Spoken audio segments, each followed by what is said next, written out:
ಮನವಲಿದು ಸಾಕ್ಷಾತ್ ರುದ್ರನೇ ತಾನೆಂಬ ಬಗೆಯಲಿ ಹೊದ್ದು ಮನ ದೃಢವೆಸಿದ ಇದನು ಬದ್ಧ ಮಾರ್ಗದಲ್ಲಿ ಕುಮುದ ಸಕನನು ಸೂಡಿದ ಭವನೆ ಕುಮುದ ಸಕ ಸುತೆವರನನ್ನು ಇದ ಕಮಲ ನೇತ್ರನ ಪೂಜೆಗೊಲಿದನೆ ಕರ್ತೃ ಜಗದೀಶ ತ್ರಾಹಿ ಗಿರಿಜಾನಾಥ ಶಂಭುವೆ ತ್ರಾಹಿ ತ್ರಿಪುರಾಗಾರ ಭಂಜನ ತ್ರಾಹಿ ಭಕ್ತರ ಬಂಧು ಕರುಣಾ ಸಿಂಧು ದಯವಾಗು ನೀಲಗರಳನೆ ನಿಗಮಲೋಚನ ಲೀಲೆ ಅಜ ಶಿರ ಪಾತ್ರ ಸುಚರಿತ ಬಾಳಲೋಚನ ಬದ್ಧ ಪರ ಶಿವ ಕರುಣಿಸುವ ನಿನ್ನ ಪ್ರಮದರ ಪೂಜೆ ಅರ್ಪಣಕ್ಕಿನ್ನು ನೀಡುವೆನೆಂದು ಪ್ರೀತಿಸಿ ಸನ್ನಿಯಂ ಕರೆ ತಂದೆಯವರಿಗೆ ಇನ್ನು ಸ್ಥಳ ತೋರು ಕುಂದು ಕೊರತೆಯು ಘನತೆ ಕೀರ್ತಿಯು ತಂದೆ ನಿನ್ನನು ಸ್ಥಳವ ಕಾಣಿಸು ಎಂದು ಶರಣನು ಬೇಡಿಕೊಳ್ಳಲು ಇಂದು ತರನಾದ ಕ್ಷಣದಿ ತೋದನು ಏಮರತುನದ ಕನತರದ ಕಂಬಗಳ ದೊರೆನುವೆ ಮಣಿಮಯದ ಯೋಜನದ ಅಗಲದ ಅರಮನೆಯನಾಗ ಪಟ್ಟು ಪಟ್ಟಾವಳಿಯ ಗದ್ದುಗೆ ಅಟ್ಟ ಆಸರಿ ಆಯ್ತು ಕ್ಷಣದಳು ನಿಷ್ಠೆ ಶರಣನು ನೋಡಿ ಸಂತಸ ಪಟ್ಟನಾಗುವನು ಬಳಿಕ ಕ್ಷಣ ನಿಂಗೆ ಅಗ್ಗಡಿ ತೊಳೆಯ ಕೊಡುವರೆ ಪಾತ್ರೆ ಇಲ್ಲವೋ ಜಲವುಗೆ ಇಲ್ಲವೆಂದು ಹಸ್ತವ ಮಂಡಲವಿದು. ಇಲ್ಲಿ ಮಹಾದೇವ ಗೋಪಾಲ ಅಷ್ಟೇನಕ್ಕೆ ಬಿಲ್ ಹಾಕೊಟ್ಟು ಬಂದಿದ್ದಾನೆ ಶರಣರಿಗೆ. ಬಂದು ಪದ್ಮಾಸನ ಹಾಕೊಂಡು ರುದ್ರನೇ ತಾನೆಂಬ ಬಗೆಯಲ್ಲಿ ಭಸ್ಮನ ಧರಿಸ್ಕೊಂಡು ಭಗವಂತನ ಕೇಳ್ಕೊಳ್ತಾವಂತೆ ಪೂಜೆ ಮಾಡ್ಕೊಂಡು ಅನೇಕ ವಿಧದಲ್ಲಿ ಸ್ತೋತ್ರ ಮಾಡ್ತಾ ಇವತ್ತು ನಾನೇ ಹೋಗಿ ದಿನ ಹಾಕೊಟ್ಟು ಬಂದಿದ್ದೀನಿ ಭಗವಂತ, ಅದು ನೀನೇ ನಡೆಸಬೇಕು, ನಿನ್ನದೇ ಅದು ಕಾರ್ಯ, ಅದಕ್ಕೆ ಏನೇನು ಬೇಕೋ ಅದನ್ನೆಲ್ಲ ನೀನೇ ನನಗೆ ತಂದುಕೊಡ್ಬೇಕು, ನನ್ನ ಮನೆ ಚಿಕ್ಕದಾಗಿದೆ ಅದು ಸ್ವಲ್ಪ ಸ್ಥಳ ತೋರಿಸು ಭಗವಂತ ಅಂತ ಕೇಳ್ಕೊಳ್ತಾಳಂತೆ. ಕುಂದು ಕೊರತೆಯು ಘನತೆ ಕೀರ್ತಿಯು ತಂದೆ ನಿನ್ನದು ಸ್ಥಳವ ಕಾಣಿಸು, ಅಷ್ಟು ಜನ ಬಂದು ಕುಳಿತುಕೊಳ್ಬೇಕಾದ್ರೆ ನನ್ನ ಮನೆ ಚಿಕ್ಕದು, ಅದಕ್ಕೊಂದು ಸ್ಥಳ ನೀನು ಮಾಡ್ಕೊಡ್ಬೇಕು ನನಗೆ ಅಂತ ಹೇಳ್ತಾನೆ. ಅವ್ರು ಕೇಳ್ಕೊಳ್ತಾ ಇರ್ಬೇಕಾದ್ರೆ ಅಲ್ಲೇ ತೋರಿಸ್ತದೆ ಇದ್ದು ಕೆಳದಿ ತೋರ್ದನು ಹೇಮರತ್ನದ ಒಂದು ದೊಡ್ಡ ಅರಮನೆ ಮನೆ ಅವ್ರಿಗೆ ಕಣ್ಣಿಗೆ ಕಾಣಿಸ್ತಾ ಇದೆಯಂತೆ. ಅದು ಅರಮನೆ ಎಷ್ಟು ಯೋಜನದ ಅಗಲದ ಅರಮನೆ ಆಯ್ತಂತೆ. ಆಮೇಲೆ ಅದಕ್ಕೆ ಬೇಕಾದಂಥ ಪಟ್ಟಾವಳಿಗಳು ಗದ್ದಿಗೆಗಳು ಎಲ್ಲ ಒಂದು ಕ್ಷಣದಲ್ಲಿ ಎಲ್ಲ ನಿರ್ಮಿತ ಆಗ್ತಾ ಇದೆಯಂತೆ. ಬಂದ ಅರಗಣರಿಗೆ ಅಗಣಿ ಕೊಡ್ಬೇಕಲ್ಲ, ಕೈಕಾಲು ತೊಳ್ಕೊಳ್ಳೋದಕ್ಕೆ ನೀರು ಕೊಡ್ಬೇಕಲ್ಲ, ತೊಳ್ಕೊಳ್ಬೇಕಾದ್ರೆ ಒಂದು ಪಾತ್ರೆಗೆ ಒಂದು ಚೆಂಬು ಇಲ್ಲ. ಆವಾಗ ಹಸ್ತ ಕಮಂಡಲದ್ದು ಜಲವೂನಿಗೆ ಇಲ್ಲದೊಂದು ಹಸ್ತ ಕಮಂಡಲದ್ದು, ಈ ಕಮಂಡಲವನ್ನು ಕೊಡ್ತೀನಿ ನಾನು, ಈ ಕಮಂಡಲದಲ್ಲಿ ನೀನು ನೀರು ಹಾಕೋದು ನಿರಂತರವಾಗಿ ಗಂಗೆನೇ ಅದರಲ್ಲಿ ಬಂದು ಹಸಿರಾಗಿರ್ತಾನೆ, ಅದು ನೀನು ಕೊಡ್ತಾ ಇದ್ದೀನಿ ಅಂತ ಅಂದ್ಬಿಟ್ಟು ಗಂಗೆನ ಆಹ್ವಾನ ಮಾಡಿ ಜನಕ್ಕೆ ಕೈಕಾಲಿಗೆ ಇನ್ನೊಂದು ಬೇಕಲ್ಲ ಆ ರೀತಿ ಅವರು ಕೊಟ್ಟು ಭಗವಂತ ಕೊಡ್ತಾನಂತೆ. ಇಂದಿ ಪರಿಯಲ್ಲಿ ಬಂದ ಶಿವಗಣಗಳಿಗೆ ಹಸ್ತಪಾದಕ್ಕೆ ಅಗ್ರಣಿಯ ಕೊಡಲಿಕ್ಕೆ ಹಿರಿಯ ನದಿಗಳಂತಂದು ಅಡ್ಡಗಟ್ಟಲು ಸಾಲವಿರುವಂತಹ ಅಗ್ರಣಿಗೆ ಕ್ರಿಯಾಶಕ್ತಿಯಾದ ಮಹಾಗಂಗೆಯನ್ನು ಸೂಚಿಸಿದನಂತನೇ. ಆದಿಶಕ್ತಿಯೇ ಮೂಲಾಧಾರೆ ಅಂಬಿಕೆ ಮಾತೆಯೇ ನಾದ ಬಿಂದು ಕಳಾ ಚೈತನ್ಯೇ ಸರ್ವಜೀವ ಸುಧಾರೆಯೇ ಮೋದದಿಂ ಚಲ ಎನ್ನಂಬೀರೆ ದೇವಿ ಚಿನ್ಮಯ ಶಕ್ತಿಯೇ ನಾದದಾಟಣ ಸಂತಾನೆ ಪಾದ ಪದ್ಮಕ್ಕೆ ವಂದಿತೆ ಶರಣುದ ವಿಸಸಿ ಬಿಂಬ ಮಂಡವೆ ಶರಣು ಕೈದಗ ಪರಮ ಚೇತನೆ ಶರಣು ತೃಪ್ತಿನ ಗುಣದಯಾಕರ ಸೊಬಗಿನ ಸೋನೆ ಉರಗವೇಣಿಯ ಉಮೆಯ ಅನುಜಡೆ ಕರುಣ ಸಾಗರದವನ ಕನ್ನೆಯೇ ಧರೆ ಗಗನಕ್ಕೆ ಉಭಯ ಮಾತೃಕೆ ಹರನವರ ರಾಣಿ ಶರಣಗಣರಿಗೆ ಭಿನ್ನಾವೈದಿರೆ ಪುರೆ ಬಡವನ ನೋಡು ಬೇಗಲಿ ಪರಮ ಪಾವನೆ ಇಷ್ಟು ಗಣರಿಗೆ ವಾರಿ ತುಂಬಿಸಮ್ಮ ಕರಕಮಂಡ ಹೊಂದಗಳು ನೀನೆನಸುಗೆ ಬೇಗಲಿ ತರಣನಾದಿನ ಶಿಶುವು ತಾಯಿಯೇ ಕರುಣ ಬಿಡು ಶರಣು. ಅವರು ಗಂಗಾ ಮಾತೆಯ ಸ್ತೋತ್ರ ಮಾಡ್ತಾರಂತೆ. ಬಂದು ಅನೇಕ ವಿಧವಾದ ಗಂಗೆನ ಸ್ತೋತ್ರ ಮಾಡಿದ್ದಾಗ ಅಮ್ಮ ನನ್ನ ಒಂದು ದಿನ ಕೊಟ್ಟು ಬಂದಿರೋ ಒಂದು ಕಾರ್ಯ ಸಮರ್ಪಕವಾದ ರೀತಿ ನಡೀಬೇಕು, ನೀನು ವಾರಿ ಕೊಟ್ಟರೆ ತಾನೇ ನಾನು ಅದೆಲ್ಲ ಮಾಡಬೇಕಾದ್ರೆ ತಾಯಿ ನೀನು ಪಾದಕ್ಕೆ ನಮಿಸ್ತೀನಿ, ಖಂಡಿತ ನೆನ್ನೇನು ದಯಮಾಡಿ ನನಗೆ ಅದನ್ನು ಈಡೇರಿಸು ಅಂತ ಕೇಳ್ಕೊಂಡಾಗ ಅವಳು ಶರಣು ರವಿಶೇಷಿ ಬಿಂಬ ಮಂಡಲೆ ಶರಣು ಸೈನ್ಯದ ಪರಮಚೇತನೆ ಶರಣು ತಂಪಿನ ಗುಣದಯಾಕರೆ ತಂಪಿನ ರಾಣಿ ತಣ್ಣೀರು ಸೊಬಗಿನ ಸೋನೆ ಅಂತ ಅನೇಕ ವಿಧವ ಕೇಳ್ಕೊಂಡಾಗ ಕರಕಮಂಡಲ ಒಂದರಳು ನೀರೆ ನೀನೆಲಸು ಅಮ್ಮ ತಾಯಿ ಕಮಂಡಲ ಇದೆಯಲ್ಲ, ಈ ಕಮಂಡಲ ಬಂದು ನೀನು ನೆಲೆಸ್ಬಿಡು. ನಿನ್ನ ಒಂದು ಇದರಿಂದ ಸಹಕಾರ ಸಹಯೋಗದಿಂದ ನಾನು ಇವತ್ತು ನಾನು ದಿನ ಕೊಟ್ಟಿರೋ ಕಾರ್ಯವನ್ನು ಸಮರ್ಪಕವಾದ ರೀತಿಯಲ್ಲಿ ನಡೆಸ್ಕೊಳ್ಳೋಕ್ಕೆ ಸಾಧ್ಯ ಆಗ್ತೈತೆ. ನಿಮಗೆ ಶರಣಾರ್ಥಿ ಅಂತ ಹೇಳ್ತಾವೆ. ಇಂತಿ ಸ್ತೋತ್ರದಿಂದ ಗಂಗಾದೇವಿಯನ್ನು ಮೆಚ್ಚಿಸಿ ಕರಕಮಂಡಲದೊಳಗೆ ಗಂಗೆಯನ್ನು ನೆಲೆಗೊಳಿಸಿ ಅದನ್ನು ಗದ್ದುಗೆಯ ಮೇಲಿಟ್ಟು ಧೂಪ ದೀಪದಿಂದ ಅರ್ಚಿಸುವ ಅನಿತರಳು ಬಸವಾದಿ ಪ್ರಮಥರು ಬಂದರದಂತನೇ. ಆಮೇಲೆ ಕಮಂಡಲ ತಂದು ಅದು ಪೂಜೆ ಮಾಡಿ ಧೂಪ ದೀಪ ಎಲ್ಲ ಬೆಳಗಿ ಅದರ ಪೂಜೆ ಮಾಡ್ತಾ ಇರ್ಬೇಕಾದ್ರೆ ಅಷ್ಟರಲ್ಲಿ ಬಸವಣ್ಣವರು ಪ್ರಮಥರ ಜೊತೆಗೆ ಎಲ್ಲರೂ ದಾಸೋಹಕ್ಕೆ ಪೂಜೆ ಪ್ರಸಾದಕ್ಕೆ ಬಂದ್ರಂತೆ. ಯಾವ ರೀತಿ ಬಂದರು? ಶರಣರಿಗೆ ಕರದಿ ಪಾತ್ರೆಯ ಪಿಡಿದು ಸತತಂ ಮೊಗದಿದ್ದರು ಅತಿಶಯದ ಶರಣು ಶರಣೆಯುತ್ತಾಗಂ. ಸತಿಪತಿಗಳು ಕೂಡ ಬಂದ ಶರಣರಿಗೆ ಗೌರವ ಕೊಡಬೇಕಲ್ಲ. ಆ ಇದರಲ್ಲಿ ಬಂದಿದ್ದ ನೀರು ಕಮಂಡಲದಲ್ಲಿ ಅದನ್ನೆಲ್ಲರಿಗೂ ಕೈಕಾಲಿಗೆ ಕೊಟ್ಟು ಅತಿಶಯ ಸಂತಸದಿಂದ ಶರಣರನ್ನ ಬರಮಾಡ್ಕೊಳ್ತಾವಂತೆ. ಶರಣು ಶರಣಾರ್ಥಿ ಅಂತ ಹಾಕೊಂಡು ಅವನ್ನೆಲ್ಲ ಕರೆದು ಕೊಪ್ಪಿಟ್ಟು ಕುಂಡಿಸ್ತಾವೆ. ಯಾವ ರೀತಿ ಮಾಡ್ತಾರೆ?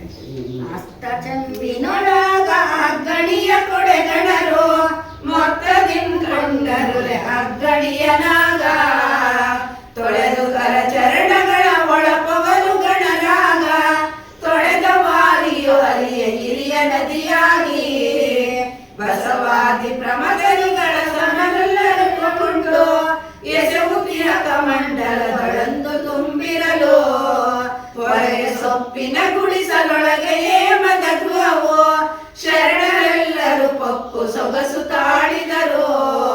ಪಟ್ಟೆ ಮಡಿಗದ್ದುಗೆ ಅಷ್ಟು ಮೂರ್ತಿಯ ಮಾಡಿ ಅಷ್ಟದೆಸೆ ನೋಡುತ್ತಲೇ ಅಷ್ಟು ಪಗಳಿದರು.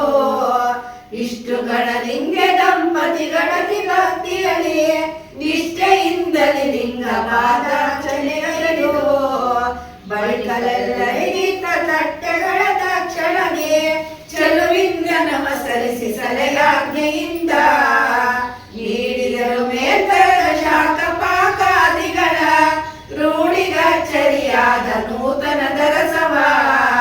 ಮೋಳಿಗೆಯ ಮಾರಯ್ಯ ಮುದದಿಂದಲೇ ರಗಿದನು ಬಾಳಲೋಚನ ಗಣರೆ ಭಕ್ಷ ಭೋಜಗಳ ಲಿಂಗ ಕರ್ಪಿಸಿ ತೃಪ್ತಿ ಸಂಗ ಸುಖಿಯಾಗೆಂದು ಅಂಗ ಪುಳಕದಿ ಶರಣ ಅಂಗೈಸಿ ಬಿದ್ದ. ನೀರಿನ ಪಾತ್ರೆಯಲ್ಲಿ ಕೈಕಾಲೆಲ್ಲ ಕೊಡ್ತಾ ಇರ್ಬೇಕಾದ್ರೆ ಎಲ್ಲರೂ ಮಗು ಎಲ್ಲ ಕಾಲಗಳನ್ನು ತೊಳ್ಕೊಳ್ತಾವೆ. ಆ ನೀರು ಯಾವ ರೀತಿ ಎರಿತು ಅಂತಂದರೆ ಒಂದು ದೊಡ್ಡ ನದಿಯಾಗಿ ಹರಿತಂತೆ. ಅಷ್ಟು ಜನ ಇರ್ತಲ್ಲ, ಆ ನೀರು ಹೆಚ್ಚಿನ ನೀರು ಹೋಗಿರುತ್ತೆ. ಆ ಬಸವ ಪರ್ವತಾದಿಗಳೆಲ್ಲರೂ ಕಮಂಡಲ ನೀರು ಕೈಕಾಲು ತೊಳ್ಕೊಂಡು ಹೊರಗಡೆ ಹೋಗ್ತಾರೆ. ಹೊರಗೆ ಸೊಪ್ಪಿನ ಗುಡಿಸಲು ನೋಡಕ್ಕೆ ಈಚೆ ಎಲ್ಲರೂ ಗುಡಿಸಲೇ ಅದು.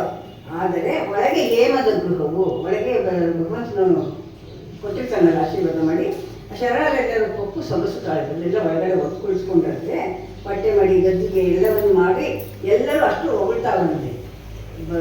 ಮಾರೆಯಿನ ಒಂದು ವ್ಯವಸ್ಥೆನ ನೋಡ್ಬಿಟ್ಟು ಇಷ್ಟು ಗಣರಿಗೆ ದಂಪತಿಗಳು ತುಂಬ ಭಕ್ತಿಯಿಂದಲೇ ಪಾದಾರ್ಚನೆಗೈತು. ಮತ್ತು ಎಲ್ಲರಿಗೂ ಪಾದಾರ್ಚನೆ ಎಲ್ಲ ಆದಮೇಲೆ ಪೂಜೆ ಎಲ್ಲ ಆದಮೇಲೆ ತಟ್ಟೆಗಳು ಕೊಟ್ಟಂತೆ ಭೋಜನಕ್ಕೆ ಪ್ರಸಾದಕ್ಕೆ. ನೀಡಿದರು ಮೇಲ್ತರದ ಶಾಖಪಾಕಾದಿಗಳು ಎಷ್ಟು ಥರ ಮಾಡಿದ್ರು ತಾಯಿ ಅಷ್ಟವನ್ನು ತಂದು ಎಲ್ಲ ನೀಡಿದಂತೆ ರೂಢಿಗಚ್ಚರಿಯಾದ ನೂತನ ರಸವ ಶಾಖಪಾಕಾದಿಗಳು ಅಷ್ಟು ಎಲೆಯ ಮೇಲೆ ಇದೆ. ಅದನ್ನು ಅವರೆಲ್ಲ ಲಿಂಗ ಕರ್ಪಿಸ್ಬಿಟ್ಟು ಮೋಳಿಗೆಯ ಮಾರೆಯ ಮುದದಿಂದ ನೆರಗಿದನು. ಎಲ್ಲರಿಗೂ ಪ್ರಸಾದ ಕೊಟ್ಟ ಮೇಲೆ ನಾವು ಸಾಷ್ಟಾಂಗ ನಮಸ್ಕಾರ ಆಗ್ತೀವಲ್ಲ, ಆ ರೀತಿ ದಂಪತಿಗಳು ಎಲ್ಲ ಶರಣರನ್ನು ಸ್ವೀಕರಿಸಬೇಕು ಈ ಪ್ರಸಾದನ ಅಂತ ಅಂದ್ಬಿಟ್ಟು ಸಾಷ್ಟಾಂಗ ನಮಸ್ಕಾರ ಹಾಕಬೇಕಂತಿದೆ. ಆಗ ಆ ಶರಣ ಗಣಗಳು ಲಿಂಗ ಕರ್ಪಿಸಿಕೊಂಡು ಸಂಘಸುಖಿಯಾಗೆಂದು ಅಂಗಪೂರ್ಣಕರಿ ಶರಣ ಅಂಗೈಸಿ ಬಿದ್ದಾರೆ. ಎಲ್ಲರೂ ನಮಸ್ಕಾರ ಮಾಡಿ ಶರಣ ಸ್ವೀಕರಿಸಿ ಅಂತ ಹೇಳ್ಬಿಟ್ಟು ಅವರಿಗೆ ತಿಳಿಸ್ಕೊಡ್ತಾರೆ. ಇಂತೆಂದು ಮಣಿಯಲಿಕ್ಕೆ ಶಿವಗಣಗಳು ಲಿಂಗಾರ್ಪಿತ ಮುಂದೊಯ್ದು ಅವರವರ ಮನದಿಚ್ಚೆಯ ಸವಿದು ತೃಪ್ತರಾಗಿ ಈ ಮಾರಳಿಯನ ಫಲವಿರದಿಂದ ನುತಿಸಿ ಕೊಂಡಾಡುತ್ತಿರುವ ಗಣಗಳಿಗೆ ಈ ಮೋಳಿಗೆಯ ನಿಂತೆಂದ. ಅವರೆಲ್ಲ ತುಂಬ ಸಂತೋಷದ ಶಾಖಪಾಕಾದಿಗಳು ಏನು ಮಾಡಿದ್ರು ಅವರವರ ಇಷ್ಟಾರ್ಥದ ರುಚಿಯನ್ನು ಪಡೆದ ಇದಾಗಿದೆ, ಸೇವೆ ಅವರಿಗೆ ಅರ್ಪಣೆ ಆಗಿದೆ. ಆವಾಗ ಮಾರಯ್ಯ ಅಳು ವಿಧವಾಗಿ ಅವ್ರನ್ನ ಕೊಂಡಾಡ್ತಾ ಮೋಳಿಗೆಯ ನಿಂತೆಂದ ಏನು ಹೇಳ್ತಾರೆ ಅಂತಂದರೆ, ಇಂದು ಶರಣ ಮೈಮಾರೆ ಕೇಳಿ ತಂದೆ ಬಸವಯ್ಯ ಕರುಣ ಕಾಳಿ ನಮ್ಮೊಳಗೆ ನಮ್ಮ ಬಡತನ ಕಂಡು ತಮ್ಮ ಮನೆವನ್ನ ತಂದಿತ್ತ ನಾವು ಬದುಕಲೆಂದು ಕರುಣದಲ್ಲಿ ಅದರ ಮೂಲಾಧೀಶ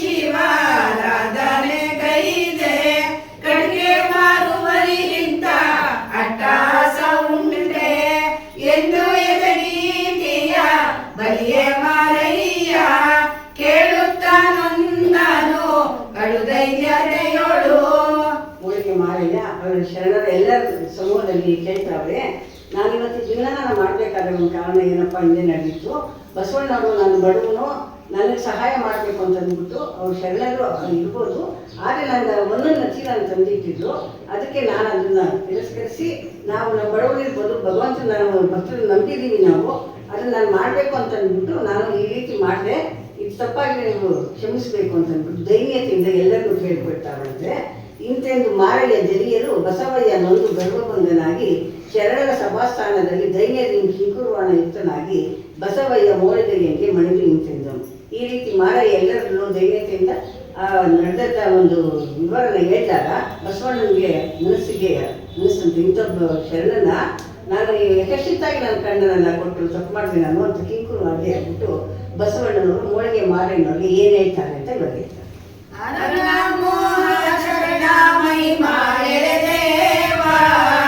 ನಿಮ್ಮ ಕರಣ ನಾನು ತಪ್ಪ ಕ್ಷಮಿಸೋ ಎಲೆದೇವ, ಮರಣ ಮತ್ತ ಜ್ಞಾನ ಶೂನ್ಯ ಎಲೆದೇವ, ನಿಮ್ಮ ಚರಣ ಮಹಿಮೆ ಅರಿಯೇ ನಾನು ಎಲೆದೇವ, ಕಲುಷ ಕತ್ತಲೆ ಮುಸುಕಿ ತೆನ್ನ ಎಲೆದೇವ, ನಿಮ್ಮ ಬರುವೆ ಮಹಿಮೆ ಅರಿಯೇ ನಾನು ಎಲೆದೇವ, ಸೋಹಂ ಬ್ರಹ್ಮೆ ನನ್ನ ಗರ್ವ ಎಲೆದೇವ, ನಾನು ಈಗ ನೀಗಿ ಶುಚಿಯ ನಾವೇ ಎಲೆದೇವ, ಹಿರಿಯಾಳುಗಳು ನೀವು ನನ್ನ ಎಲೆದೇವ, ಇಂತು ಜರಿದು ಬುದ್ಧಿ ಕಲಿಸಿದ ನನಗೆ ಎಲೆದೇವ, ನಾಡಾಡಿ ಎಂದೆಣಿಸಿ ನಾನು ಎಲೆದೇವ, ಈಗ ರೂಢಿಗಚ್ಚರಿ ಮಾಡಿದ ನೀನು ಎಲೆದೇವ, ಪರುಷಾಸೀಸವ ಸೋಂಕಿದಂತೆ ಎಲೆದೇವ, ಅದು ವರದಿ ಕನಕವಾದ ತೆರದಿ ಎಲೆದೇವ, ಎನ್ನ ಮನದ ಆನಂದಿ ಕಳೆದು ಎಲೆದೇವ, ನೀನು ಎನ್ನ ತಪ್ಪ ಕ್ಷಮಿಸದೆನಗೆ ಬಸವಯ್ಯ. ಬಸವಣ್ಣನ ಬೆಳೀತಾವೆ. ಅಸಾಮಾನ್ಯನಾದ ಸಾಮಾನ್ಯನಲ್ಲ ಈ ಶರಣನು, ಅಸಾಮಾನ್ಯನು. ಅಂಥ ಶರಣನ ನಾನು ಪರೀಕ್ಷೆ ಮಾಡಬೇಕು ಅಂತ ನಾನು ಕೊಟ್ಟಿದ್ದು ನನ್ನ ತಪ್ಪಾಯಿತು. ನಾನು ಎಷ್ಟು ಕಡೆ ಆಗಿದೆ ನಾನು ಇವ್ರ ಮುಂದೆ, ನಾನು ಅಜ್ಞಾನ ನನ್ನ ತಲೆ ದೋರಿತ್ತು ಏನೋ, ಆಗ ಕತ್ತಲೆ ನನ್ನ ಕಣ್ಣಿಗೆ ಮುಸುಕಿ ನಿನ್ನ ಇದು ನನಗೆ ತಿಳಿದೆ ಈ ಥರ ಆಗ್ಬಿಡ್ತು. ಹಿರಿಯರುಗಳು ನೀವು ನನ್ನ ಎಲೆದೇವ ಇಂತು ಜರಿದು ನೀವು ಹಿರಿಯರಾಗಿದ್ದೀರಾ, ನನಗೆ ಇವಾಗ ಬುದ್ಧಿ ಕಲಿಸೋಂಥ ವ್ಯವಸ್ಥೆ ನಿಮಗಿದೆ. ಹಿರಿಯರಾಗಿರೋದ್ರಿಂದ ನಾನು ಮಾಡೋ ತಪ್ಪು ನನಗೆ ಕ್ಷಮಿಸಬೇಕು, ನಾನು ಅವತ್ತು ಬಂದು ಆ ಥರ ಮಾಡಬಾರ್ದಾಗಿತ್ತು, ಕಮ್ಮಿ ಮಾಡ್ತೀನಿ ಅಂತ ಅಂದ್ಬಿಟ್ಟು ಪರುಷ ಸೀಸವ ಸೋಂಕಿದಂತೆ, ಪರುಷ ಮನೆ ಸೀಸಕ್ಕೆ ಕಬ್ಬಣಕ್ಕೆ ಸೋಂಕಿದ್ರೆ ಯಾವ ರೀತಿ ಅದು ಮತ್ತೆ ಕನಕ ಆಗುತ್ತೆ, ಆ ರೀತಿ ನನ್ನ ಮನದ ಅಹಂಕೃತಿಯನ್ನು ಕಳೆದು ನೀವು ನನ್ನ ಉದ್ಧಾರ ಮಾಡಬೇಕು ಅಂತ ಅಂದ್ಬಿಟ್ಟು ಹಲವು ಬಗೆಯಾಗಿ ತುಂಬ ಪರಿಪರಿವಾಗಿ ದೈನ್ಯತೆಯಿಂದ ಕೇಳ್ಕೊಳ್ತಾರೆ.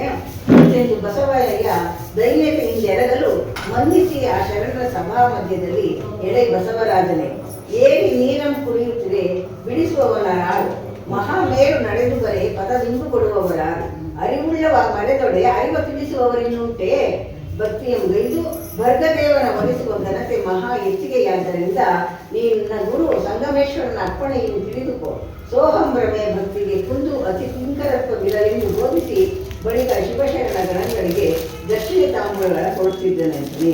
ಈ ಧೈರ್ಯದಿಂದ ಕೇಳ್ಕೊಂಡಿದ್ದೆಲ್ಲ ಸ್ವಲ್ಪ ವಿವರಣೆ.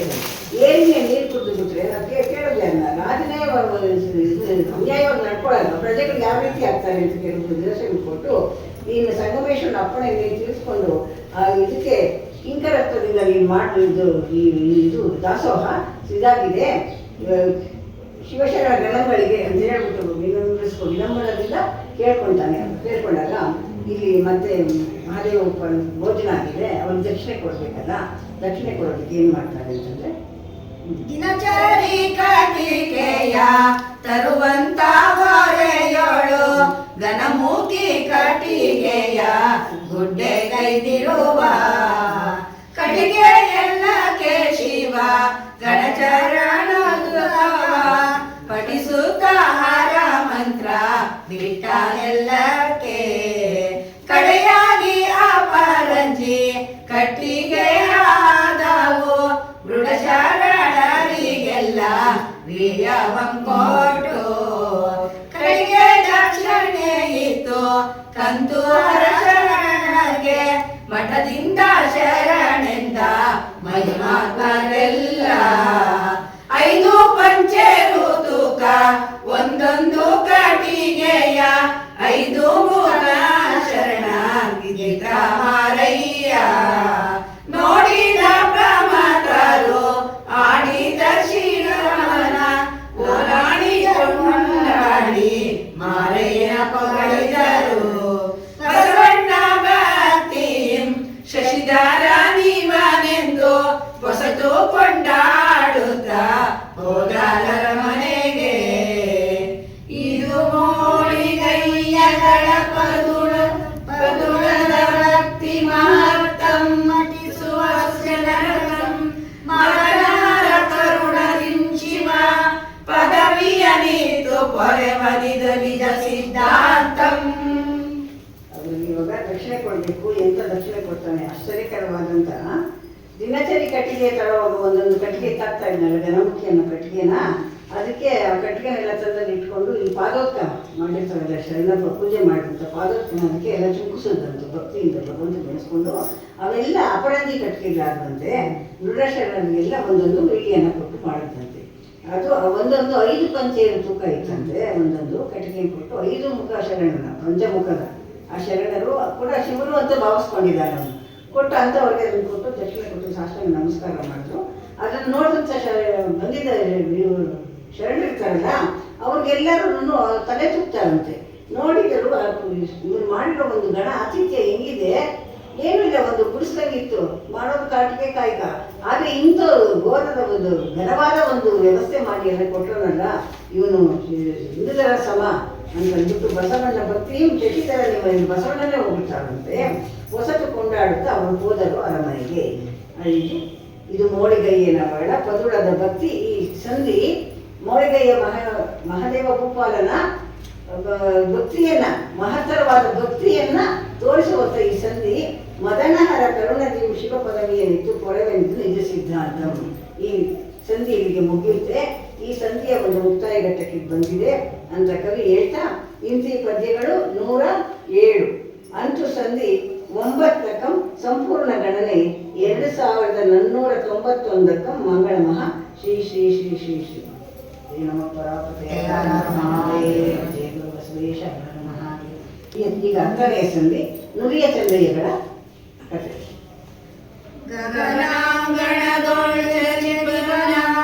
ಮಗನಿಗೆ ತಾನೊಲಿದು ತನ್ನ ರೌದ್ರದ ರೂಪಂ ಮಿಗೆ ಬೇಡಲಿತ್ತ ಶ್ರೀ ಕೈಲಾಸ ಅಜಗೇಶನ ಪದನುತಿಸುತ್ತಲಿಯುತ್ತಿರುವೆಂ. ಶರಣನುಲಿಯ ಚಂದಯ್ಯನ ಕರದಿಷ್ಟಲಿಂಗ ಸರಸದಿ ನೀರೊಳು ಬೀಳಲ್ ಬರದಲಿ ತಾನೇ ಬೆದರುತ್ತ ಅರಸಿನುಲಿಯ ಬೆಲೆಗೈಯ ಗಣರೊಳು ಗೈದರ್. ಈ ಕಂಡ ಪದ್ಯ ಮೊದಲನೇನು ಭಗವಂತನ ಸ್ತೋತ್ರ ಮಾಡ್ತಾವ್ರೆ. ಇದೊಂದು ಬೆಳಗಿನ ಪದ. ಗಗನಾಂಗಗಳ ಚಲಿಪನ ಮಗನಿಗೆ ವಾಯು ಗಗನದಲ್ಲಿ ಸರಿಸೋನು, ಅವ್ರ ಮಗ ಭೀಮ. ಆ ಭೀಮನಿಗೆ ಒಲಿದು ರೌದ್ರ ರೂಪವನ್ನು ಕೊಟ್ಟಂತ ಒಂದು ಕಥೆ ಇದೆ. ಅಂತ ಭಗವಂತನು ಬೇಡಲಿತ್ತ ಶ್ರೀ ಕೈಲಾಸದ ಗಜೇಶನ ಪದ, ಅವನ ಪಾದವನ್ನು ನೆನೆಸು. ಈ ಕೃತಿಗೆ ಕೈ ಹಾಕ್ತಾ ಇದ್ದೀನಿ. ಈ ಸಂಧಿಗೆ, ಈ ಸಂಧಿಯಲ್ಲಿ ಶರಣ ನುಡಿಯ ಚಂದಯ್ಯನ ಕಥೆ ಬರುತ್ತೆ. ಅವರ ಕರದಿಷ್ಟಲಿಲ್ಲ ನೀರಿನಲ್ಲಿ ಜಾರಿ ಹೋಗುತ್ತೆ. ಆ ಕಥೆ ಇದು ಬರುತ್ತೆ. ಅವನ್ನೆಲ್ಲ ನೀವು ಭಕ್ತಿಯಿಂದ ಆಡಿಸಿ ಕೇಳಿ ಅಂತ ಕವಿ ಹೇಳ್ತ ಸೂಚನಾ ಪದ್ಯದಲ್ಲಿ ಇವಾಗ ಸ್ತೋತ್ರಕ್ಕೆ ಬರ್ತಾವ್ರೆ. ಪರಶಿವನು ಕೈಲಾಸ ಪುರಿಯೊಳಿದ್ದಂತೆ ದರೆಯೊಳಗೆ ಕಲ್ಯಾಣ ದರ್ಪಣದಂತೆ ಶರಣರ ಮಧ್ಯದಲ್ಲಿ ಶರಣ ಬಸವಯ್ಯ ಪರಮ ವೈಭವದಿಂದ ಪರುಟವಿಸೀರಲು ಪಾರವರಿಯದ ಪರಮ ವೀರ ಸೂರತನು ಮಾರಾರಿ ಮನ ಮೆಚ್ಚು ಮಹಿಮಾತ್ಮ ಶರಣ ನುಡಿಯ ಚಂದಯ್ಯಗಳು ನಲಿನ ಕರವಾಗಿ ಕಳೆದರನ ಶರಣರಿಗೆ ಕಡು ಭಕ್ತಿ ಗೈವ ಲಿಂಗ ನಿಷ್ಠಾಪರನು ನೀತಿ ಕೋವಿದನು ಸಂಘ ಸುಖ ಸತಿಯು ಸುಗ್ಗವೆಂದಿರಲು ತನ್ನೆವರ ಕಾಯಕವ ತಾನು ಗೈವನು ವಿನಯದಿಂ ಸರ್ಭಕ್ತ ತೃಪ್ತಿಪಡಿಸುವನು. ಇಲ್ಲಿ ನುಡಿಯ ಚಂದಯ್ಯನವರ ಕಥೆ ಬರುತ್ತೆ. ಇಲ್ಲಿ ಕಲ್ಯಾಣದಲ್ಲಿ ನುಡಿಯ ಚಂದಯ್ಯ ಅಂತ ಹಗ್ಗ ತಂದು ವಸ್ತು ಮಾಡುವಂಥ ವೃತ್ತಿ ಇಟ್ಕೊಂಡಿರ್ತಾರೆ. ಅವರು ಈ ಕಲ್ಯಾಣ ಪಟ್ಟಣದಲ್ಲಿ ತಮ್ಮ ಹಗ್ಗನ ನೇಯ್ದು ಹೊಸದು ಅದನ್ನು ಮಾರಿ ಅದನ್ನು ಗಣಗಳಿಗೆ ತೃಪ್ತಿಪಡಿಸಿ ಕಾಯಕದಲ್ಲಿ ನಿಲ್ಲಿಸಲಾಗಿರ್ತಾರೆ. ಅದು ಅಂತ ಒಬ್ಬ ಕಥೆನ ಹೇಳ್ತೀನಿ ಅಂತ ಹೇಳ್ಬಿಟ್ಟು ಅವನು ಲಿಂಗ ನಿಷ್ಠಾಪರನು ನೀತಿ ಹೋಗಿದನು. ಅವನ ಹೆಂಡತಿ ಸುಗ್ಗವಿ ಅಂತ ಅವನ ಹೆಂಡತಿ ಇರ್ತಾಳೆ ಅವ್ರಿಗೆ. ಅಂಥವ್ರಿಗೂ ಕೂಡ ಶ್ರೇಯನನ್ನು ತುಂಬ ಭಕ್ತಿಯಿಂದ ಪೂಜೆ ಮಾಡ್ತಾ ಬೈತಾ ಇರ್ತಾರೆ. ಒಂದು ದಿವಸ ಬಂದು ವಿಪಿನಕ್ಕೆ ಶರಣ ಬೇಗ ವನಸತಿಯಲ್ಲಿಂದು ರಮಣೀಯತೆಯನ್ನು ನೋಡುವಲ್ಲಿ. ಒಂದು ದಿವಸ ದಿನನಿತ್ಯದಂತೆ ಕಾಯಕ ನಡೆದಿದೆ. ಆದರೆ ಒಂದು ದಿವಸ ಏನಾಯಿತು ಅಂತಂದರೆ ಬಂದು ಪ್ರಕೃತಿನೆಲ್ಲ ನೋಡ್ಬಿಟ್ಟು ನಮಸ್ಕರಿಸಿ ಅವನು ಅಡ್ಡ ಹೊಸಿಬೇಕಾದ್ರೆ ಇದು ಇರಬೇಕಲ್ಲ ಬೆತ್ತಾಳಿಗೆ ಅದಕ್ಕೆ ನೋಡ್ತಾ ಇರ್ಬೇಕಾದ್ರೆ ಈಶ್ವರ ಆಜ್ಞೆ ಹೇಳ್ಕೊ ವನಸ್ಸು ಮಾತಿಕ ದೇವಿ ಕೇಳ್ಕೊಳ್ತಾಳೆ, ಅಮ್ಮ ವನದೇವಿ ಪ್ರಕೃತಿ ಮಾತೆ ನನ್ನ ಕಾಯಕಕ್ಕೆ ಇದು ಬೇಕಾಗಿದೆ, ಇವತ್ತು ನಾನು ತಗೊಂಡೋಗ್ತೀನಮ್ಮ, ನೀನು ಇದು ಕಣ್ಣು ಮಾಡಿ ಆಶೀರ್ವಾದ ಮಾಡಿ ಕೊಡಬೇಕು ಅಂತ ಹೇಳ್ಬಿಟ್ಟು ಇದನ್ನೆಲ್ಲ ತಗೊಂಡು ಇದು ಮಾಡ್ತಾವೆ. ಇದು ಅಂಗನಿಮಿತ್ತದಲ್ಲಿ ಮಾಡ್ತಾ ಇರೋ ಕಾರ್ಯನಮ್ಮ, ಇದಕ್ಕೆ ನಿನ್ನ ಒಂದು ಅನುಗ್ರಹ ನನಗೆ ಬೇಕು ಅಂತ ಕೇಳಿ ಆ ನಾರುಗಳ ಗಿಡವನ್ನು ತೆಗಿತಾನಂತೆ. ಅದನ್ನು ನಾರುಗಳ ತಂದು ಇದು ತಂದು ಹಗ್ಗ ಸಿಂಬಿ ಏನೇ ಥರ ಮಾಡ್ತಾರಲ್ಲ ಅಂಥವೆಲ್ಲ ಮಾಡಿಬಿಟ್ಟು ತಂದು ಕಲ್ಯಾಣ ಪಟ್ಟಣದ ಕೇರಿನಲ್ಲಿ ಮಾರ್ಕೊಂಡು ಬರ್ತಾನಂತೆ. ಅದು ಬಂದಂಥ ಕಾಯಕದ ಏನಿರುತ್ತೆ ದುಡ್ಡು ಭತ್ಯ ಅದನ್ನು ತಂದು ಎಂಟಿಕೆ ಕೊಟ್ಟು 100ಕ್ಕೆ ಸದಿಸುತ್ತಲೇ 100 ಜನ ಮಹಿಮಾವಂತ ಶರಣರಿಗೆ ದಾಸೋಹ ಮಾಡ್ತಾ ಇರ್ತಾನಂತೆ. ಅದನ್ನು ತಂತ್ರವನ್ನು ಮೆಚ್ಚಿ ಏನು ಹೇಳ್ತಾನೆ ಅಂತಂದರೆ, ಈ ರೀತಿಯಲ್ಲಿ ನುಡಿಯ ಚಂದಯ್ಯಗಳು ಕಾಯಕಂಗೈದು ಇರುವಲ್ಲಿ ಒಂದಾನೊಂದು ದಿನ ವನಾಂತರದಲ್ಲಿ ನಾರೆತ್ತಿ ಶಿಂಬಿಯಂ ಸುತ್ತಿಕೊಂಡು ಬರುತ್ತಿರಲು ತೃಷೆಯಡಿಸಿ ನಡೆದು ಬರೆ ಮುಂದೆ ಮಾರ್ಗದಲ್ಲಿ ಅತಿ ನೂತನದ ಕಲ್ಯಾಣಿ ಇರಲು ಅಲ್ಲಿಗೆ ಇಳಿದು ಮುಖಮಾರ್ಜನಗೈದು ವಿಭೂತಿದಾರನಾಗಿ ಲಿಂಗಾಭಿಷೇಕವಂಗೈದು ಲಿಂಗಕ್ಕೆ ಅಂಗಡಿಯನ್ನರ್ಪಿಸಿ ಬಳಿಕ ತಾನು ತೆಗೆದುಕೊಳ್ಳುತ್ತಿರಲಿಕ್ಕೆ ಲಿಂಗಯ್ಯ ಲೀಲಾ ವಿನೋದವಾಗಿ ಎಂತು ಬೈದರಾದಂತಾನೆ. ಈ ರೀತಿ ಅವನು ದಿನನಿತ್ಯ ಕಾಯಕ ಮಾಡ್ಕೊಂಡು ಬರ್ತಾ ಇರ್ತಾನೆ. ಆದರೆ ಒಂದು ದಿವಸ ಏನಾಯಿತು ಅಂತಂದರೆ ಸಿಂಬಿ ತಗೊಂಡು ಬರ್ತಾ ಇರಬೇಕಾದ್ರೆ ಮಾರ್ಗದಲ್ಲಿ ಅವನಿಗೆ ದಾಹ ಆಗುತ್ತೆ. ಅದಕ್ಕೆ ಅದನ್ನ ಈಚೆ ಇಟ್ಬಿಟ್ಟು ಒಂದು ಕಲ್ಯಾಣಿ ಹತ್ರ ಬಂದು ಆ ಕಲ್ಯಾಣಿ ನೀರು ತೊಳ್ಕೊಂಡು ಭಸ್ಮ ತರಿಸ್ಕೊಂಡು ಅದನ್ನ ಭಜನೆಗೆ ವಿಭೂತಿದ್ದಾರೆ ಅದು ಇಟ್ಕೊಂಡೇ ಇರ್ತಾರೆ, ವಿಭೂತಿ ತಮ್ಮ ಜೊತೆ ಇಟ್ಕೊಂಡಿರ್ತಾರೆ ಅವರು. ಆ ಲಿಂಗಾಭಿಷೇಕ ಮಾಡಿಬಿಟ್ಟು ಅವ್ರ ಅಗ್ಗಣೆ ನರ್ಪಿಸಿ ನಾನು ತಗೋಬೇಕು ಅಂತ ಅಂದ್ಬಿಟ್ಟು ಲಿಂಗದ ಮುಖೇನ ನೀರು ಸ್ವೀಕರಿಸ್ತಾ ಇರ್ಬೇಕಾದ್ರೆ ಲಿಂಗಯ್ಯ ಜಾರಿ ಕೊಡ್ತಾನಂತೆ. ಕೊಂಚ ನುಡಿಯ ಚಂದಯ್ಯ ಶಿವ ಶರಣ ಅವನ ಸಜ್ಜೆಯೊಳಗಿರ್ಪ ಪ್ರಾಣಲಿಂಗಯ್ಯ ಅಂಗದೊಳು ಸರಸವಾಡಲಿಕೆ ಬೇಗ ಲಿಂಗವಿಳಿದನು ಕೊಳದ ಒಳಗೆ ನೋಡಲೀತನ ಭಕ್ತಿರತಿಯ ಎಂದು ಹಾಡಿ ಮುಳುಗಿದ ಕೊಳದಳಂದು ನೋಡಿದನು ಶರಣ ಚಂದಯ್ಯ ಲಿಂಗ ಓಡಿ ಕೊಳದೊಳು ನಿಂದ ಬಗೆಯ ಏಕಯ್ಯ ಮತ್ ಪ್ರಾಣನಾಥ ಇಳದೆ ಪ್ರೀತಿಸದೆ ಇರಲಿಗೆ ನಲ್ಲಿ ನೀತಿಯೇ ನಯ್ಯ ಗುರುವಾಜ್ಞೆ ತೊರೆದು ಸೂತ್ರವಗಲಿದೆ ನಿನ್ನ ನೀನೆ ಎನ್ನೊಳೆ ನವಗುಣವ ಕಂಡೆ ಈಗ ಎನ್ನೊಳಗೆ ನಿಂತೆ ಕೊಡಲಿ. ನೋಡ್ತಾವೆ ಕೈಯಲ್ಲಿ ಲಿಂಗ ಇಟ್ಕೊಂಡು ತಗೋಬೇಕು. ಹಿಗ್ಗಿ ಹೆಂಗೆ ಇಟ್ಕೊಂಡಿದ್ದಾನೆ ಲಿಂಗನ, ಆದ್ರೂ ಜಾರಿ ಜಾರಿ ಜಾರಿ ಕೊಳಕ್ ಬಿದ್ದೋಗ್ಬಿಡ್ತು. ಅದಕ್ಕೆ ಹೇಳ್ತಾನೆ ನುಡಿಯ ಚಂದಯ್ಯ ಸಜ್ಜೆಯೊಳಗಿಪ್ಪ ಪ್ರಾಣಲಿಂಗಯ್ಯ ಸರಸ ಮಾಡಬೇಕು ಅಂತ ನೀನು ಕೊಳದೊಳಗೆ ಇಳಿದು ಒಳಗಡೆ ಹೋಗ್ಬಿಟ್ಟಿದ್ಯಾ.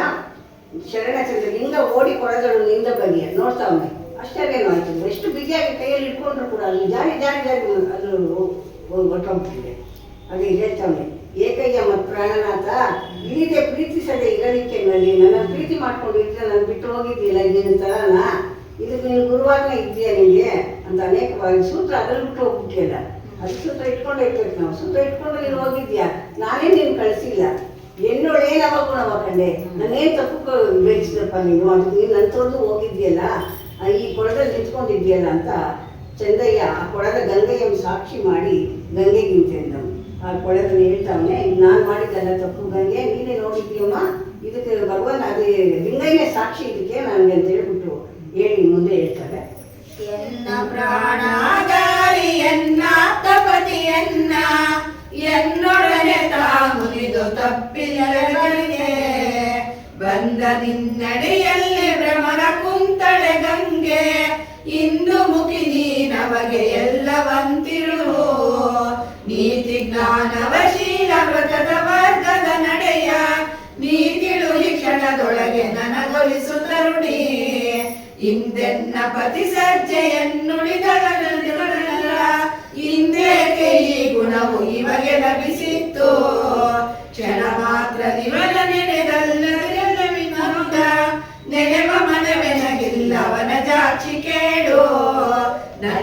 ತಪ್ಪನು ನನಗೆ ನಿನ್ನ ನ್ಯಾಯದಿ ತೋರು, ಇನ್ನಗಲುವುದು ನೀತಿ ಇದು ತರವೇ ಇವಗೆ. ನಮ್ಮ ಶರಣರು ಕೇಳೆ ನಳಿನಾಕ್ಷಿ ಇನ್ನವನ, ಸುಮ್ಮನೆ ಬಿಡುವರೆ ಸೂತ್ರ ಒಳಿಯರೆ ನನಗೆ. ಮುನ್ನ ಲಿಂಗಕ್ಕೆ ಇತ್ತು ನನ್ನ ದೇವರಿ ಕೃಷಯ, ಇನ್ನು ತೃಪ್ತಿಯ ಧೈರ್ಯ ತಾನೇಕೆ ಪೋದ. ಬಾರು ಅಂಗಜಹರನೆ ಬಾರೆನ್ನವನ ಪ್ರಿಯ, ಏರುತ್ತಿದೆ ಹೊತ್ತು ನುಡಿ ಮಾರಬೇಕಿನ್ನು. ಮಾರಾರಿ ಗಣಲಿಂಗೆ ಮತ್ತೆ ದಾಸೋಹ, ವೀರವ್ರತ ನಡೆಸಲ್ಕೆ ಹೋರಾಟ ಬೇಡ. ಗಂಗೆನ ಸಾಕ್ಷಿ ಮಾಡಿಕೊಂಡು ಚಂದಯ್ಯ ಅನೇಕ ವಿಧವಾಗಿ ಸ್ತೋತ್ರ ಮಾಡ್ತಾರೆ. ಇದು ನಂದೇನು ತಪ್ಪಿಲ್ಲ, ಲಿಂಗಯ್ಯನೇ ಜಾರಿ ಜಾರಿ ಹೋಗಿರೋದಕ್ಕೋಸ್ಕರ ನಾನೇನು ಮಾಡೋಕ್ಕಾಗ್ತೈತೆ. ಪ್ರತಿ ಸಂಜೆಗೆ ಏನು ನುಡಿದ ಅಗಲಿದವನಲ್ಲ, ಯಾವತ್ತೂ ನಾನು ಇದು ಬಿಟ್ಟು ನಾನು ಇದ್ದಿಲ್ಲ. ಆದರೆ ಇವತ್ತು ಇದ್ದಕ್ಕಿದಂತಿದೆ ಆಗಿದೆ ಅಂತಂದರೆ ನಂದೇನು ತಪ್ಪಿಲ್ಲ. ಇದಕ್ಕೆ ವನಜಾಕ್ಷಿ ಕೇಳು, ನೀನು ಪ್ರಕೃತಿ ಮಾತೆ ನೀನು ಕೇಳು. ಎಲ್ಲರೂ 4-5 ಜನಕ್ಕೆ ಅದನ್ನು ಒಪ್ಪಿಸ್ಬಿಟ್ಟು ನನ್ನ ತಪ್ಪು ಏನೂ ಇಲ್ಲ, ನಾನು ಇದು ಮಾಡೋದಿಲ್ಲ ಅಂತ ಹೇಳ್ಬಿಟ್ಟು ನನ್ನ ಶರಣರಿಗೆ ಏನನ್ನ ಕೇಳಿದ್ರೆ ನನ್ನ ನಗ್ತಾರೆ. ಇವಾಗ ನಾನು ಹಂಗೆ ಹೋದ್ರೆ ಸುಮ್ಮನೆ ಬಿಡ್ತಾರ, ಅವ್ರ ಲಿಂಗಾಯತರು ಹೋದ್ರೆ ನಾನು ಸುಮ್ಮನೆ ಬಿಡ್ತಾರ ಅಂತ ತುಂಬ ಮನಸ್ಸಿಗೆ ನನ್ಗೂ ಕೇಳ್ಕೊಳ್ತಾ ಇರ್ಬೇಕಾದ್ರೆ ಇದು ಕರಿತಾ ಬಂತು ಲಿಂಗಯ್ಯನ. ಬಾಪ ನಿಂಗ ಅಂಗಜಾರನೇ ಬಾರೇನ ಮನಪ್ರಿಯ, ಒತ್ತು ಏರ್ತಾ ಇದೆ, ಪ್ರಸಾದ ಮಾಡಬೇಕು ತಗೊಂಡೋಗಿ ಮನೆಯಲ್ಲಿ ಇವರು ಶರಣರು ಕಾಯ್ತಾ ಇರ್ತಾರೆ ಪ್ರಸಾದಕ್ಕೆ, ಬಾಪ ಬಾಪ ಅಂತ ಅನೇಕ ವಿಧವಾಗಿ ಕೇಳ್ಕೊತಾವಂತೆ. ಆಗ ಇಂತೆಂದು ನಾನಾ ವಿಧ ಭಕ್ತಿಯು ಗಂಗೆಯ ಮುಂದೆ ಕರೆಯಲು, ಲಿಂಗಯ್ಯ ಬಾರದಿರಲು ಗಂಗೆಗೆ ಸಾಕ್ಷಿಯನ್ನಿಟ್ಟು ಭೈರವಂ ಬರಿದು, ಇನ್ನು ಎನ್ನ ಅಂಗಳದ ಎಲ್ಲೆಯ ಮೆಟ್ಟಲೀಸೆನೆಂದು ಲಿಂಗಮಂ ಬಿಟ್ಟು ಚಂದಯ್ಯ ಜಂಗಮ ದಾಸೋಹದಲ್ಲಿ ಲಿಂಗ ಉಂಟೆಂದು ಹೋಗುತ್ತಿಟ್ಕೊಂಡದಂತಾನೆ. ಇಲ್ಲಿ ಗಂಗೆ ಮುಂದೆ ವಚನ ಕೊಟ್ಟ, ಈಗ ನಾನು ಎಷ್ಟು ಕರೆದ್ರು ಬಂದಿಲ್ಲ, ಅದಕ್ಕೆ ನನಗೂ ಸಾಕ್ಷಿ ಕೊಟ್ಟಿದ್ದೀನಿ. ನನ್ನ ಅಂಗಳದಲ್ಲಿ ನನ್ನ ಮನೆ ಬಾಗಿಲು ತುಳಿಸೋದಿಲ್ಲ ಲಿಂಗಪ್ಪನ ಮನೆ ಬಂದರೆ ಅಂತ ಅಂದ್ಬಿಟ್ಟು ಹೇಳ್ಬಿಟ್ಟು, ನಾನು ಜಂಗಮ ದಾಸೋಹದಲ್ಲಿ ನಾನು ಲಿಂಗ ಐತೆ ಅಂತ ಅಂದ್ಕೊಂಡು ನಾನು ಮಾಡ್ತೀನಿ ಅಂತ ಅಂದ್ಬಿಟ್ಟು ಒಂದು ನಿಷ್ಠೆನ ಮನಸ್ಸನ್ನ ತೊಳೆದು ಹೊರಟೋಗ್ತಾನಂತೆ. ಲಿಂಗವನು ತೊರೆದೈದಿ ಚಂದಯ ಅಂಗಳಕ್ಕೆ ತಾ ಬಂದು ನಾರನು, ಇಂಗಳೆಯ ಜಗುಲಿಯೊಳು ಇಟ್ಟು ವಿಶ್ರಮಿಸಿಕೊಳ್ಳಲು. ಇತ್ತಲಿ ಕೊಳದಿಂದ ಲಿಂಗಯ ಮತ್ತೆ ಎದ್ದನು ಜಂಗಮನೆಯಾಗಿ, ಎದ್ದ ನೋಡಲು ಕಾಣದಿರೆ ಚಂದಯ್ಯಗಳನ್ನು. ಹಾಸ್ಯವಾಡಿದೆ ನಾನು ಮಗನ ದ್ವೇಷವಾಯಿತು ಇನ್ನು ಎನ್ನುತ್ತಲೇ, ದಾಸಿಯಾಗಿಯೇ ಬಂದ ನಂಜುತ್ತಲೀಗ ಲಿಂಗಯ್ಯ. ಬಂದು ಅಂಗಳ ಪೊಳಲು ನಡುಕುತ್ತ ಕೊಂದಪನು ಎಂದೆನುತ್ತ ಮರೆ ಮರೆ, ಗೊಂಡು ಹಿಮ್ಮುಖ ಜಗಲಿ ಏರಿದ ನಂದು ಲಿಂಗಯ್ಯ.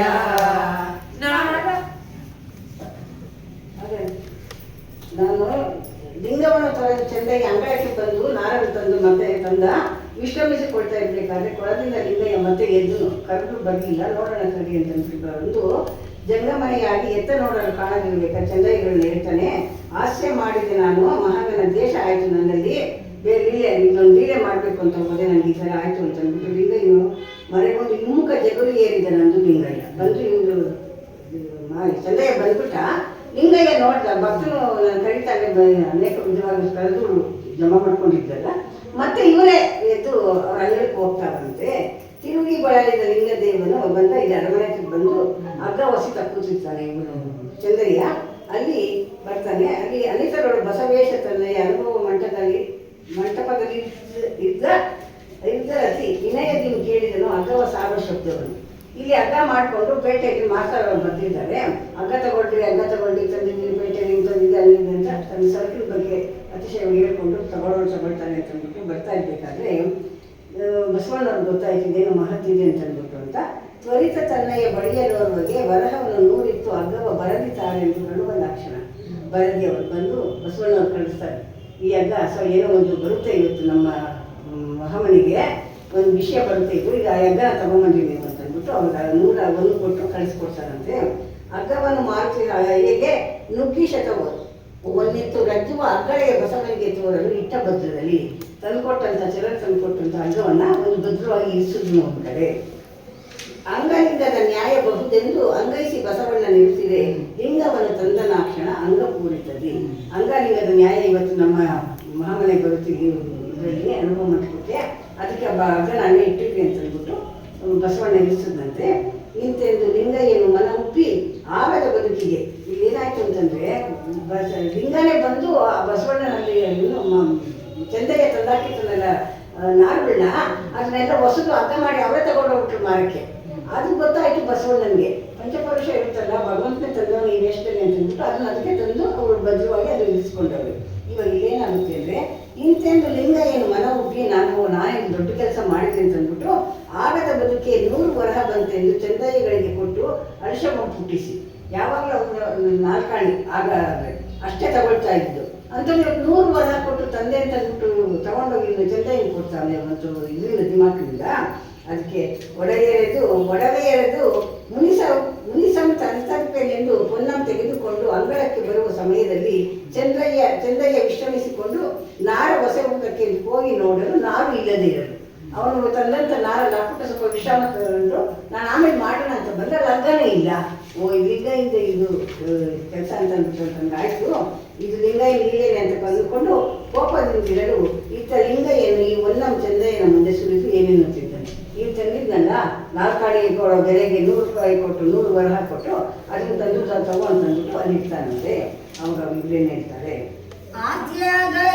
ನಿಂದಾಡಿದೆನೋ ಚಂದಯ್ಯ ನೀನು ದ್ವೇಷಗೈದು ತೊರೆವರೇ ಚಂದಯ್ಯ, ಇಂದು ಎನ್ನ ತಪ್ಪ ಕ್ಷಮಿಸೋ ಚಂದಯ್ಯ, ಇನ್ನು ಎಂದಿಗಿಂತೋ ಕಾರ್ಯವದಯ್ಯೇ ಚಂದಯ್ಯ, ನಾನು ನುಡಿಯ ಮಾರಿ ತಂದೆ ಚಂದಯ್ಯ, ತಕ್ಕೋ 100 ವರಹ ಎಂದು ಸುರಿದ ಲಿಂಗಯ್ಯ, ಪದಿಯ ತಪ್ಪ ನೆನೆಸುವಾಳೆ ಚಂದಯ್ಯ, ಪರಮ ಪರಿಮಳತೆ ತಿಳಿದು ನೋಡು ಚಂದಯ್ಯ, ನನ್ನ ತಪ್ಪ ನೋಡ ಸಲ್ಲ ಚಂದಯ್ಯ, ಇನ್ನು ನಿನ್ನ ಮರದ ಕರುಣಾವಿರಲಿ ಚಂದಯ್ಯ, ಇಂದು ದೈನ್ಯತೆಯನ್ನು ಪಡಲು ಲಿಂಗಯ್ಯ, ತಾನು ನಿಂತು ನೋಡಿ ಕೋಪ ತಾಳಿ ಚಂದಯ್ಯ,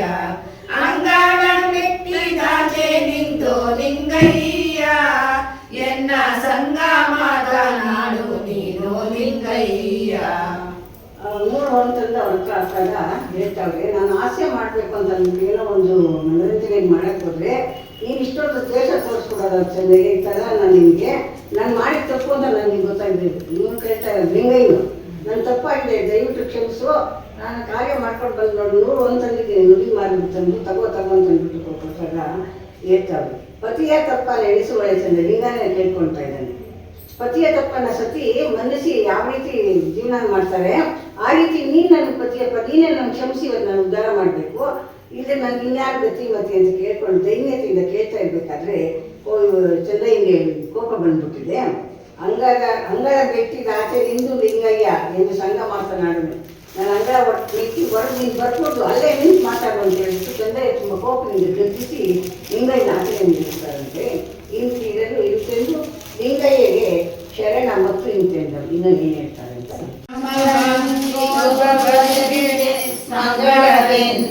ಸಾಂಗದಲ್ಲಿ ಅಂಗದ ಭಂಗ ಶಿವಾಂಗ ಸಂಗ ಗುರು ಲಿಂಗಲಿಂಗಮಾಚಾರ್ಯರಿಗೆ ಶೋಣಿಯೋಳು ಋಷರಾವಿದದಿ ಶೋಣಿಯ ಪಾವನ ವೈದವಗೆ ಅಣುತೃಣ ಕಾಷ್ಟದೊಳನು ದಿನ ನೆಲೆಸಿದ ಗಣಕುಲ ನಾಯಕ ರೇಣುಕಗೆ ಭೂರಿ ಮಹಿಮನಿಗ ನಿಗಮ ಸುವಿಚಾರ ಕಲುಷ ಸಂಹಾರಗಳಿಗೆ ವೀರಶೈವ ಸಮಯ ಮುದಿ ಶಶಿಧರ ಸಾರ ಕರುಣಿ ಗುರುದಾರುಗಳಿಗೆ ಲೋಕದೋಳೋತ್ತಮ ಖ್ಯಾತಿಯ ಧರಿಸುತ್ತ ಕಾಕು ಮತಂಗಳ ಗೈಸುದಗೆ ನಾಕವಾಚಿತ ಗಮನಯುತ ಶೋಕಹರೈಕೋ ರಾಮನಿಗೆ ಚಂಡಮತಂಗಳ ಖಂಡಿಸಿ ಬ್ರಹ್ಮಾಂಡ ಕಂಡ ತತ್ವಂ ಬೋಧಿಪಗೆ